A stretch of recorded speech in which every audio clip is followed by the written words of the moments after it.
বর্বর ইসরায়েলি আগ্রাসনের জেরে মধ্যপ্রাচ্য জুড়ে যেন মহাযুদ্ধ বেঁধেছে। যুদ্ধবাজ প্রধানমন্ত্রী বেনিয়ামিন নেতানিয়াহুর নির্দেশে দখলদার ইসরায়েলি সামরিক বাহিনী গাজা ও লেবাননকে অগ্নিগর্ভে পরিণত করেছে। এমন যুদ্ধ পরিস্থিতিতে বিক্ষুব্ধ ইসরায়েলিরা আবারও রাজপথে নেমে এসেছে।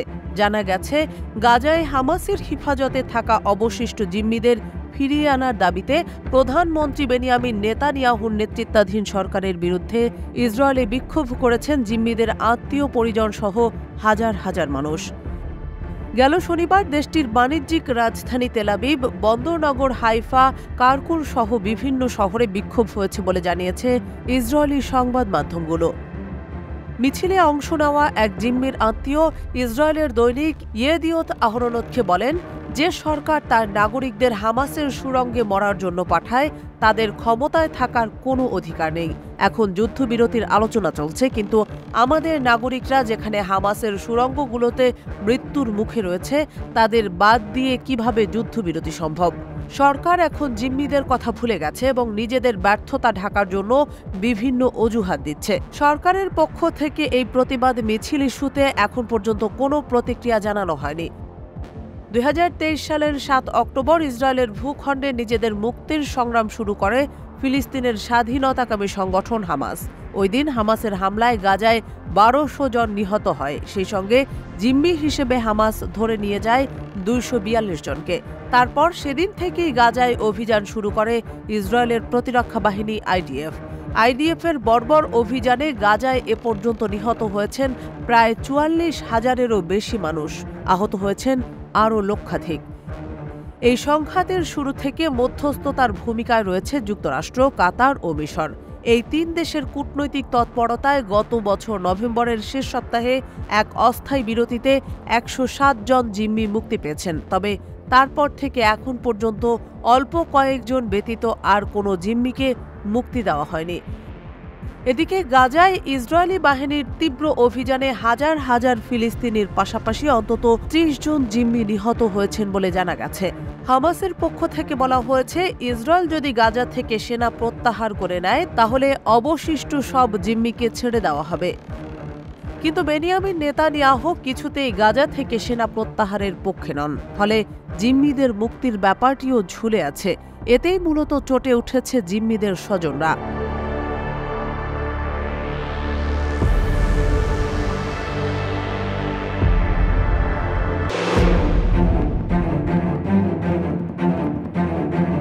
সম্প্রতি ইউক্রেনকে রাশিয়ার অভ্যন্তরে দূরপাল্লার মার্কিন ক্ষেপণাস্ত্র ব্যবহারের অনুমতি দিয়েছে যুক্তরাষ্ট্রের প্রেসিডেন্ট জো বাইডেন।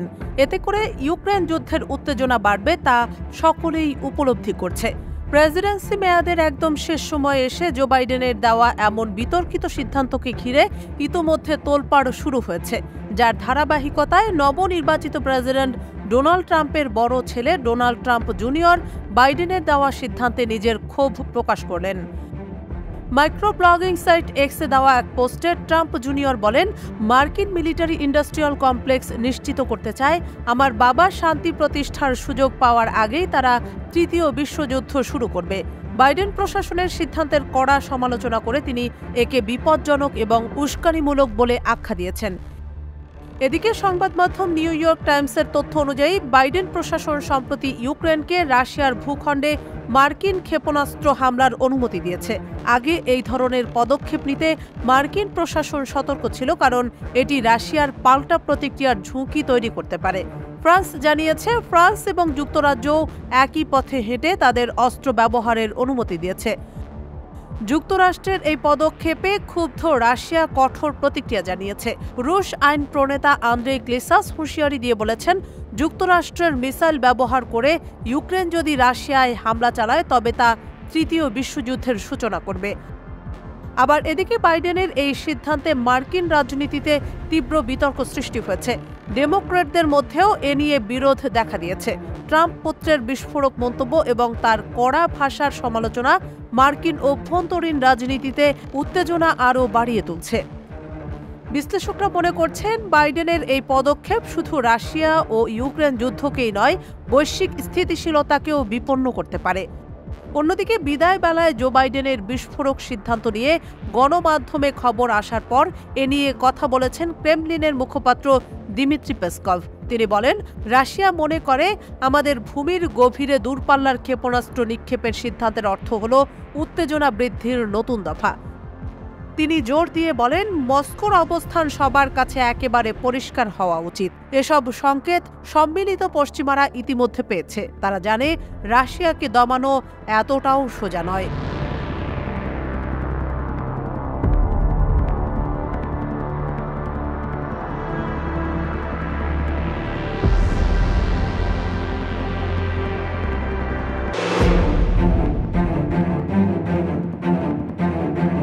গেল অক্টোবরে পাল্টাপাল্টি সংঘাতে জড়ায় ইরান ইসরায়েল। মাসের প্রথম দিকে দখলদার ইসরায়েলকে ব্যালিস্টিক ক্ষেপণাস্ত্র দিয়ে ঘায়েল করে ইসলামী প্রজাতন্ত্র ইরান। এরপর মাসের শেষ দিকে ইরানের হামলার প্রত্যুত্তরে তেহরানের পারমাণবিক কর্মসূচিতে হামলা চালায় ইসরায়েল। তবে এ হামলায় ক্ষয়ক্ষতির বিষয়ে তেমন কোনো তথ্য পাওয়া যায়নি। এবার এ হামলায় ভয়ঙ্কর সাফল্যের খোলাসা করেছেন ইসরায়েলের প্রধানমন্ত্রী বেনিয়ামিন নেতানিয়াহু। 18 নভেম্বর সোমবার বার্তা সংস্থা রয়টার্সের এক প্রতিবেদনে এ তথ্য জানানো হয়েছে। নেতানিয়াহু বলেন, গত মাসে ইরানে বিমান হামলা চালিয়েছে ইসরায়েল। এতে তেহরানের পারমাণবিক কর্মসূচির একটি উপাদানকে নিশানা করা হয়েছে। ফলে ইরানের প্রতিরক্ষা ও ক্ষেপণাস্ত্র উৎপাদন ক্ষমতা ক্ষুণ্ণ হয়েছে। আমরা করতে পেরেছি। তিনি বলেন, এটা কোনো গোপন বিষয় নয়। ইসরায়েলের হামলায় ইরানের পারমাণবিক কর্মসূচির একটি নির্দিষ্ট উপাদানে আঘাত করা হয়েছে। নেতানিয়াহু হামলার কথা বললেও তিনি এ বিষয়ে স্পষ্ট কোনো বার্তা দেননি। এছাড়া ইসরায়েলের হামলায় ইরানের পারমাণবিক অস্ত্রের পথকে রুদ্ধ করা হয়নি বলেও জানান তিনি। এর আগে গত এপ্রিলে উভয় দেশের মধ্যে প্রথমবারের মতো সরাসরি পাল্টাপাল্টি হামলা হয়। সে প্রসঙ্গ টেনে ভাষণে নেতানিয়াহু বলেন, এপ্রিলের হামলা ছিল তুলনামূলকভাবে ছোট। তবে সেই হামলায় তেহরানের আশেপাশে ইরানের মোতায়েন করা রাশিয়ার তৈরি একটি আকাশ প্রতিরক্ষা ব্যবস্থা S-300 ধ্বংস হয়। এরপরও ইরানের হাতে আরও 3টি S-300 ছিল। তবে গেল 26 অক্টোবরের হামলায় এই 3 আকাশ প্রতিরক্ষা ব্যবস্থাও ধ্বংস হয় বলে দাবি করেন ইসরায়েলের প্রধানমন্ত্রী। কিন্তু ওই হামলার পর ইরানের প্রতিরক্ষা মন্ত্রী আজিজ নাসিরজাদেহ দাবি করেছিলেন, ইসরায়েলের হামলা আমাদের ক্ষেপণাস্ত্র তৈরিতে বিঘ্ন ঘটাতে পারেনি। এদিকে ইরান ইসরায়েলের চলমান উত্তেজনার মধ্যেই অত্যাধুনিক সব ড্রোন ও ক্ষেপণাস্ত্র প্রদর্শনীর আয়োজন করেছে ইরান। বার্তা সংস্থা AFPর এক প্রতিবেদনে বলা হয়েছে, সম্প্রতি তেহরানে দেশটির অত্যাধুনিক সব ধরনের ড্রোন ও ক্ষেপণাস্ত্রের প্রদর্শনীর আয়োজন করা হয়েছে। ইরানের আধা সামরিক বিপ্লবী গার্ড বাহিনী জানিয়েছে, এসব সমরাস্ত্রের মধ্যে এমন সব ক্ষেপণাস্ত্র ও ড্রোন রয়েছে যেগুলো সরাসরি ইসরায়েলে আঘাত হানতে সক্ষম। তারা আরও জানায়, ইরানের নাগরিকদের ইচ্ছে ইসরায়েলের বিরুদ্ধে অপারেশন ট্রু প্রমিস 3 পরিচালনা করা হোক, যা 1 ও 2-র চেয়ে আরও বেশি শক্তিশালী হবে। এই অপারেশন সম্পর্কে নেতানিয়াহুর প্রশাসন কল্পনাও করতে পারবে না। আর সে হামলার প্রস্তুতির অংশ হিসেবেই এই সমরাস্ত্র প্রদর্শনীর আয়োজন করেছে ইরান।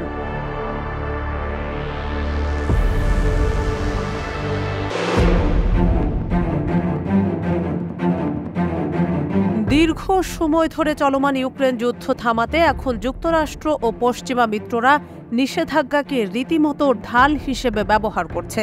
এরই ধারাবাহিকতায় নতুন করে রাশিয়া এবং ইরানের উপর নিষেধাজ্ঞা আরোপ করেছে যুক্তরাজ্য। ইউক্রেনে রাশিয়ার চলমান যুদ্ধ সংক্রান্ত ইস্যুতে এই নিষেধাজ্ঞা আরোপ করা হয়েছে বলে জানিয়েছে দেশটি। ব্রিটিশ সংবাদ মাধ্যম দ্য গার্ডিয়ানের উদ্ধৃতি দিয়ে এ তথ্যটি জানিয়েছে বার্তা সংস্থা AFP। গার্ডিয়ানের প্রতিবেদনে বলা হয়েছে, ইরানের একটি এয়ারলাইন্স ও একটি শিপিং গ্রুপ এবং রুশ জাহাজ পোর্ট ওলিয়া 3 এর উপর এই নিষেধাজ্ঞা আরোপ করেছে যুক্তরাজ্য। ব্রিটিশ পররাষ্ট্র মন্ত্রণালয় এক বিবৃতিতে জানিয়েছে, ইরানের রাষ্ট্রীয় মালিকানাধীন এয়ারলাইন্স এবং Islamic Republic of Iran shipping লাইন্সকে ইউক্রেনের বিরুদ্ধে যুদ্ধের জন্য রাশিয়াকে অস্ত্র সরবরাহে ভূমিকা রাখায় তাদের সম্পদ জব্দ করা হবে। ব্রিটিশ পররাষ্ট্রমন্ত্রী ডেভিড ল্যামি জানিয়েছেন, বৈশ্বিক নিরাপত্তাকে দুর্বল করার ক্ষেত্রেই রাশিয়ার চেষ্টা বিপজ্জনক এবং অগ্রহণযোগ্য। আমরা ইউক্রেনে রাশিয়ার অবৈধ যুদ্ধে সমর্থন বন্ধ করতে ইরানের প্রতি আমাদের আহ্বান পুনর্ব্যক্ত করছি।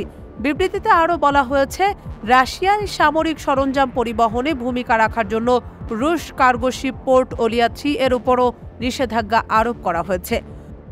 উল্লেখ্য যে ইউক্রেনের সঙ্গে 2.5 বছরেরও বেশি সময় ধরে লড়াই চলছে পুতিনের দেশ রাশিয়ার। আর সেই লড়াইয়ে ইউক্রেনকে সহায়তা করছে যুক্তরাষ্ট্র সহ পশ্চিমা বিশ্বের একাধিক দেশ। এছাড়া পশ্চিমারা 2022 সালে রাশিয়া ইউক্রেন যুদ্ধ শুরু হওয়ার পর থেকেই রাশিয়ার উপর একের পর এক নিষেধাজ্ঞা আরোপ করে আসছে। শুধু রাশিয়া নয়, বরং মস্কোকে সহায়তার অভিযোগে আরও বিভিন্ন দেশের বিভিন্ন প্রতিষ্ঠান ও সংস্থার উপরও তারা নিষেধাজ্ঞা আরোপ করে চলেছে। এর মধ্যে অন্যতম হচ্ছে রাশিয়ার ঘনিষ্ঠ মিত্র ইরান। এবার আরও একবার রাশিয়ার সাথে ইরান নিষেধাজ্ঞার সম্মুখীন হলো। এদিকে রাশিয়া ইউক্রেন যুদ্ধ আরও তীব্র রূপ নিতে চলেছে বলে ধারণা করা হচ্ছে। সম্প্রতি যুক্তরাষ্ট্রের তরফ থেকে ইউক্রেন রাশিয়ার অভ্যন্তরে ক্ষেপণাস্ত্র হামলার সবুজ সংকেত পেয়েছে। এরপর রাশিয়া হুঁশিয়ারি উচ্চারণে জানান দিয়েছে যে ইউক্রেন যদি যুক্তরাষ্ট্রের দূরপাল্লার ক্ষেপণাস্ত্র ব্যবহার করে রাশিয়ার ভূখণ্ডে আঘাত হানে, তবে তার জবাবে তারা যথাযথ ও কার্যকর পদক্ষেপ নেবে। রাশিয়ার পররাষ্ট্র মন্ত্রণালয়ের এক বিবৃতিতে বলা হয়েছে, রাশিয়ার মাটিতে এই ধরনের হামলা যুক্তরাষ্ট্র ও তাদের মিত্রদের সরাসরি রাশিয়ার বিরুদ্ধে যুদ্ধে জড়ানোর শামিল হবে।